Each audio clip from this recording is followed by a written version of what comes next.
Pienso que estando acá en esta zona, en Panguipulli por lo menos, hay harta relación con comunidades mapuche,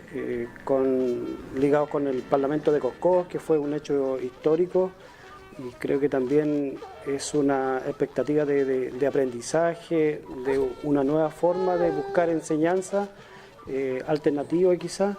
para poder colaborar con el conocimiento y además con las prácticas con los niños, con nuestros niños. De algún modo vuelve a recuperarse lo que se había ido perdiendo de a poco con la familia.